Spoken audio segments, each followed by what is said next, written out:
Hello Inej, welcome to the video. I'm going to get right started because I don't know how much room I have on my iPad. So first, this is the sharpener that I showed you online. It has two openings. I only ever use this one. This other one here is for starting a knife over again. It makes it very dull and then you sharpen it. But we don't need that. So I just pull it through about 6 times before I start to cook.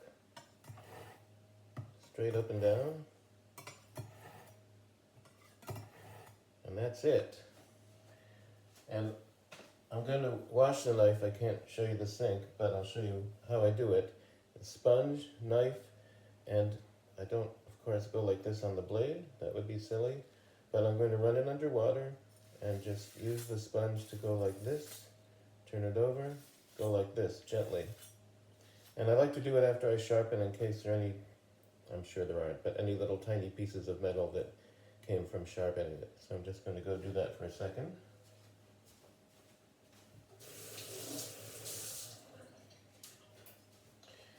And then to dry it, put a towel down on the surface and pull the knife across it flat until it's dry. It's much safer than holding the knife and putting a towel on it like this. That's a good way to cut yourself. Just dry it on the surface like that, and you are set. Okay, I'm going to start with a carrot. I'm going to cut the two ends off. Don't just push straight down. Let the knife do some work for you by moving the knife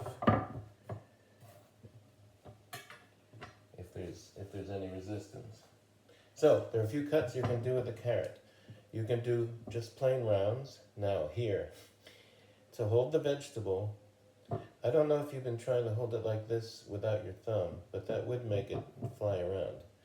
You want to hold on to it with a grip, with your thumb on one side, your fingers over here, okay, and then you can turn your hand so that your knuckles are facing toward the knife and protecting the rest of your hand. But you've still got, you can't see it, but you've still got your thumb on the back of the item so it doesn't move. Should not move at all. Okay, so I've got my knuckle or two pressed up against the knife. Oh, by the way, the grip. So I'm holding it about where the metal meets the wood. Okay, not back here. You don't have any control. And you don't want to do this either with your finger on top. It's tiring and gives you less control. So just grip it like this, not too hard, and it should balance very nicely. Okay, so for rounds, just straight through, and again, not straight up and down, but let the knife do some work for you as you move it, and it should be quite easy. So those make little circles. Another cut that can be nice for some stews and stir fries is what's called a roll cut on a carrot. And what you're going to do is you're going to cut at an angle, turn it a little bit, cut at the same angle, turn it a little bit, cut at an angle, and what you get are these pieces with kind of interesting sides to them. And it gives a little different feel and texture to the dish. And just kind of looks pretty. Okay, let's say you want to do strips of carrot. Carrots are hard and they're circular and they roll around, so I'm very careful with them. So let's say I want strips about this long. Maybe I'll make 3 sets of them from this carrot. So I'll cut straight down into thirds. Okay, now they're different thicknesses. This one's thin, so we're going to have to deal with that. So first I'm going to cut it in half this way. I'm not going to put my hand here now. There's no reason to. Got the carrot here sitting nicely. I'm going to put both hands on top and make a little indentation so I know it's stable. And then I'm going to put my hand here and push straight down. 2 long pieces like that.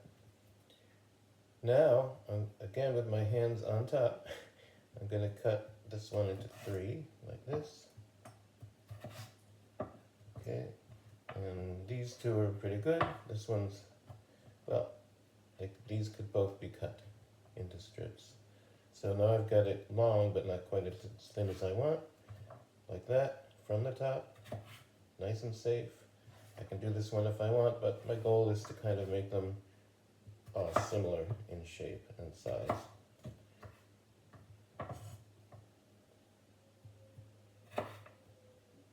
Okay, and now I have the carrot cut in some strips.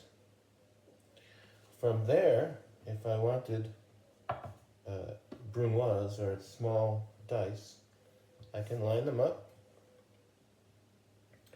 and again, putting my hand down with my thumb holding the back section and my fingers curled, I can make nice dice. And when I get close to the end, this hand goes away, and just from the top, cut straight down, and I have some nice, neat diced carrots. Okay, so those are carrots.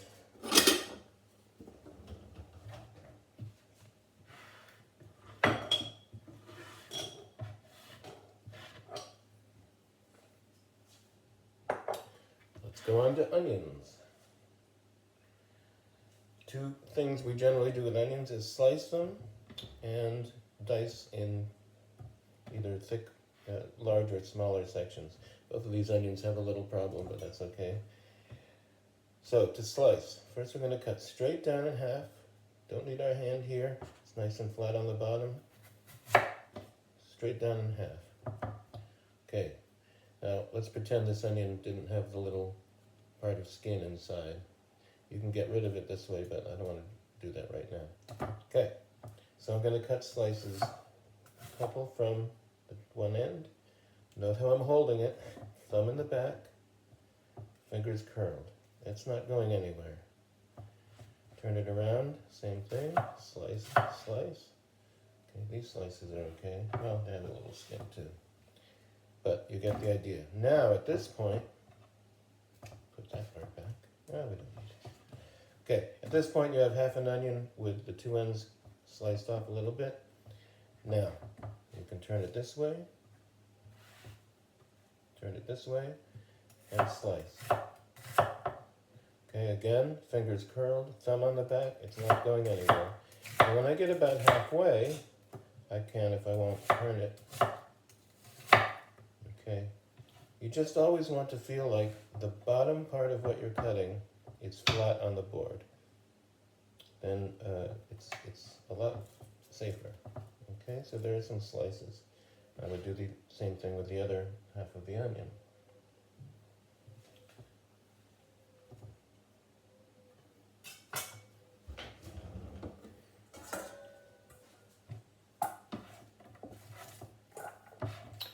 The other thing that's often done with an onion, of course, is to cut it in little cubes, called dice.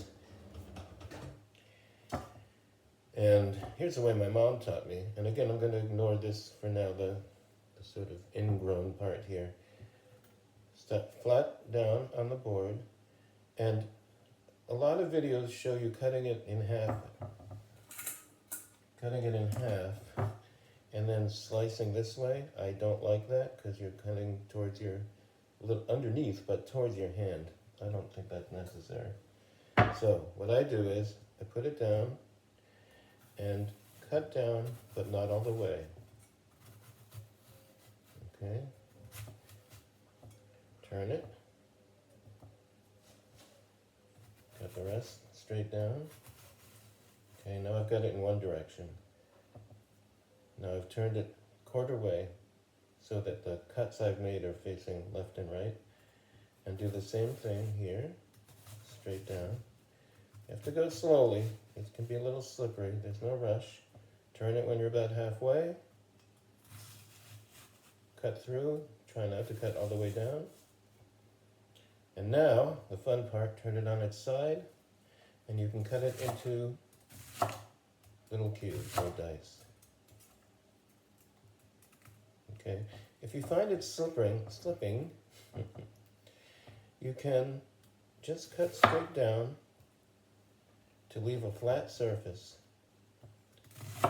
and then keep going. That feels more secure.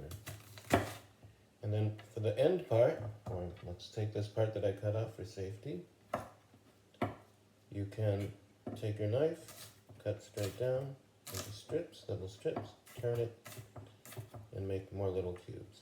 And then you've got your diced onion. Nice and neat. If you missed any, like I just did, cut it like that. Okay, nice and safe, which is the important part.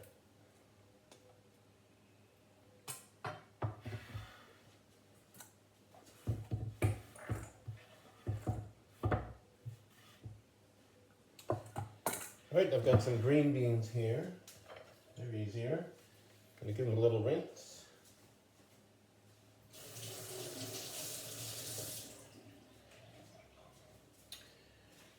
I want to cut the ends off, and I don't have to do them one at a time. Okay, I've got 8 of them here, so I can line them up with the knife. I want to make sure I'm on the camera here. Line them up, and just cut the ends off together like that.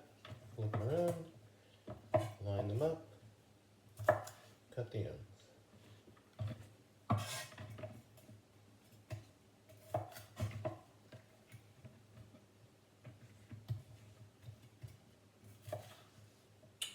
Okay, it's possible I want to leave them this length. For a dish I'm going to make, I want them in sort of squares. I'm going to make a stir fry tomorrow. So again, I could even do all 8 at once. Just line them up,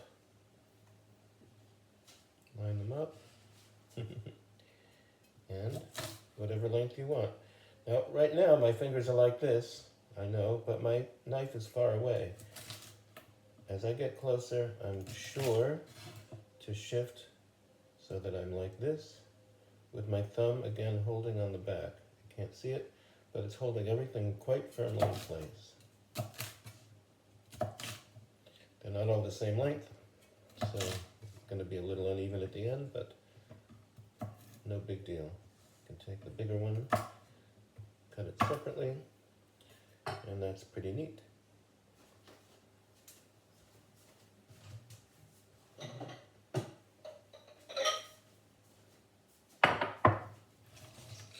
And we go for tomorrow.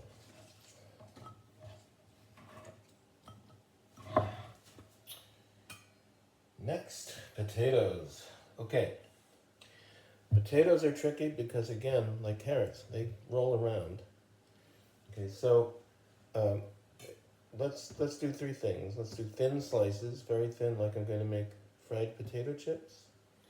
And then we'll do some thick slices and then cut those into strips, and finally, again, into dice. The first thing I always like to do with a potato, unless I'm feeling very confident, which I shouldn't, is to cut a piece off like this so that it will lie flat when I cut the rest of it. That is much more secure. Okay, so if I'm going to do for potato chips, this is where it's really important to have a sharp knife, of course, and hold your hand correctly, and just use the knife to saw through it. A sharp knife is a safe knife. If this were a dull knife, I'd be pushing hard, and that's where accidents happen. You never want to be pushing hard on a knife. And here's very nice and thin slices. Okay. Or I might want thicker ones if I'm going to do like a French fry type. So for that, I'm going to cut larger pieces, thicker. Okay. About like that. I'm not going to try this one. It's too thin. It looks a little risky. I don't need to take the chance. So I've got these thick slices now. I can line them up. Maybe 2, maybe 3 at a time. I'll do 2. Again, now the standard way of holding the food with the thumb on the back. I'm going to cut it into strips. Take your time. Okay, those are nice even strips. I could fry those up for what's called steak fries in the United States. thick French fries. Or, again, I can line them up if I want cubes.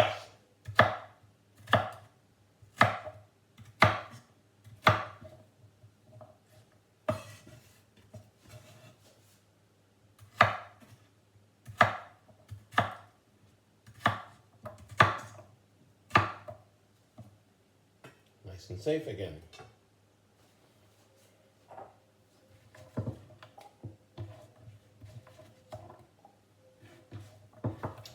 So that's a few ways with potatoes.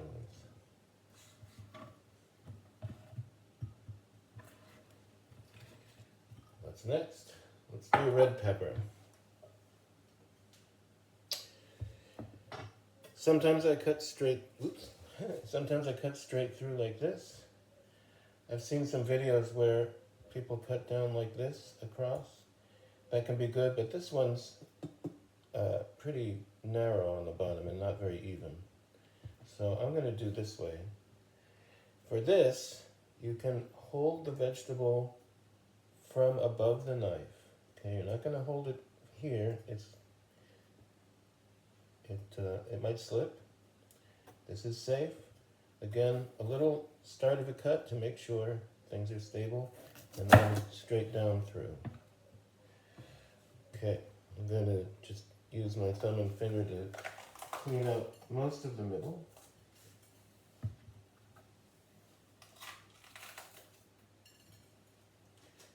Now at this point, I've got some ribs left here, and I want to cut those away because the white part can be bitter. See if I can do this without hiding what I'm doing from the camera. What I want to do is take the knife, I wouldn't ever do it this way, but this is for the camera, and cut right down where the white meets the red to clean out that part.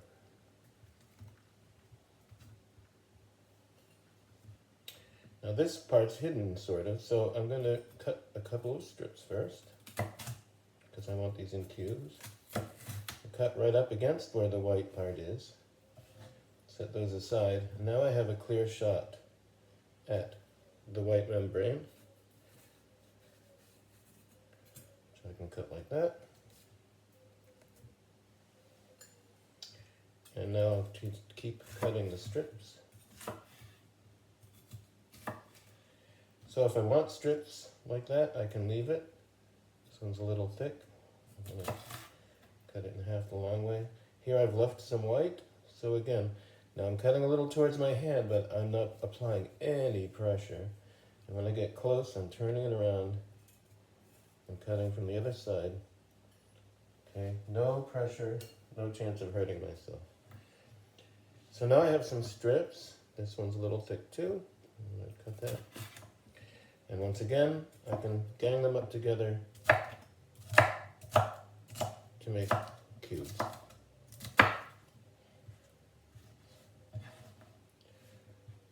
Peppers have skin on them, and so you can't just cut straight down, or you can, but it might not work so well. You want to move the knife a little in a rocking motion to make sure you cut through the skin on the bottom. Okay. Running out of bowls.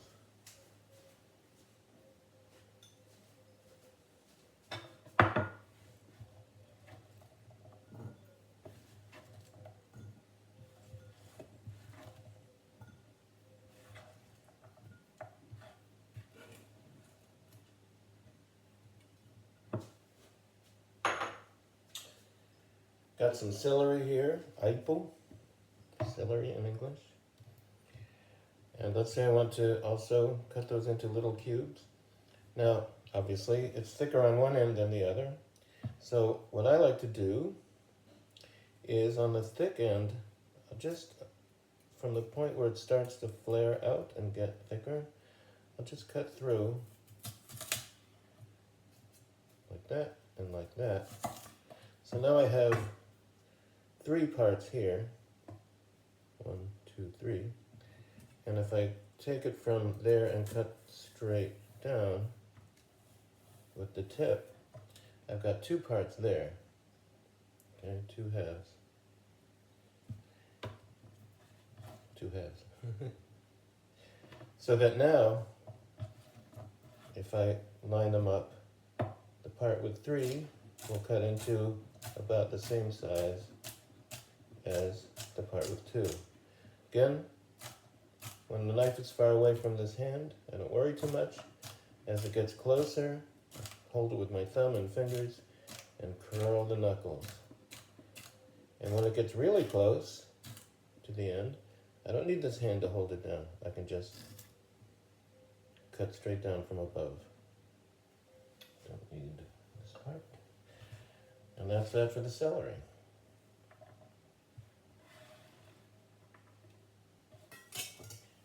Leeks. We're down to two left, leeks and garlic. These are leeks in English, they're alho francês in Portuguese, which I always find interesting, French garlic. They are members of the garlic family, but they're quite a bit different. So, I might want rounds, and I might then from there want a dice, or a mince. So, let's say I don't want to use the whole thing, I'll cut it. Hand well away, doesn't need to be close, and move the knife to help it. These are hard, so I'm finding it's not going through. I'll use this hand on top to help push it through. Nice and safe. Okay, now, same very familiar grip, thumb on the back, fingers here, and here if I want it thin, it's very useful to have the knuckles support and guide the knife. And you can make it as thin as you want. Not straight down, but letting the knife do a lot of the work by moving it. Okay. Take your time, because we're getting close to the end. It's not as stable when it gets this small. So you're very careful, and then I'm not going to bother trying to do this one. Okay, let it be thicker. Who cares? So those are rounds. You could use them just like that, especially if you can see them, just like that. Or if you want to mince, we haven't done this so far in the video, hand on top, cut straight down through, gather them up, maybe change your angle. Okay, gather them up. And you can mince them as finely as you want. By the way, this looks really risky when I'm clearing the blade, but obviously I'm not going like this on the sharp part. I'm being very careful and clearing the blade like that. If it makes you uncomfortable, you can use a cloth or something like that, but it really is quite safe if you are a little bit careful. Okay, last thing, garlic.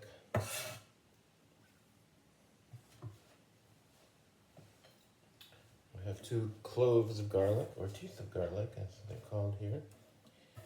Now to peel them, I don't know if you've done this. This looks a little risky, and it might be better, if you feel at all uncomfortable with it, to find a small piece of wood or something food safe that's flat and a little bit heavy.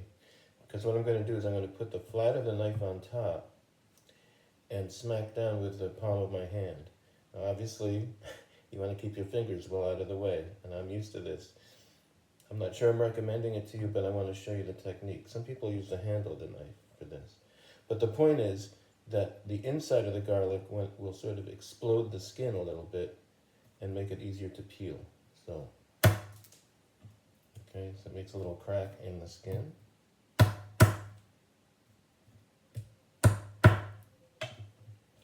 And usually, it makes it easier to peel. Okay.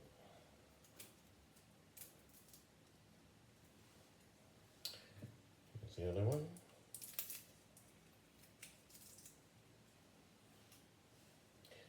I like to cut off the root end, like that.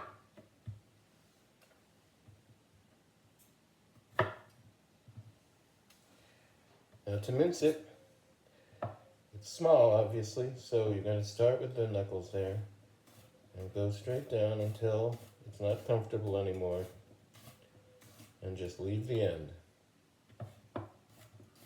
Straight down, rocking the knife, and just leave the end. Okay. To mince it, again, just like with the leeks, the alio francais, straight down through. Okay. Gather them up, keep going until you're happy with it. And finally, if you want a puree, very, very smooth, a little trick is to take some coarse salt and sprinkle it on top. This is assuming you want salt in the final dish, which often you do. Sprinkle a little on top, and both through chemistry and through the fact that the salt is sharp, physically, it can help you puree, and you can even, again with the flat of the knife, sort of just, you don't have to hit it at this point, just press down to release some of the juices and puree the garlic. So if I were to keep doing that long enough, it would be quite smooth. All right, I hope this video comes out well, and I will talk to you soon. Bye.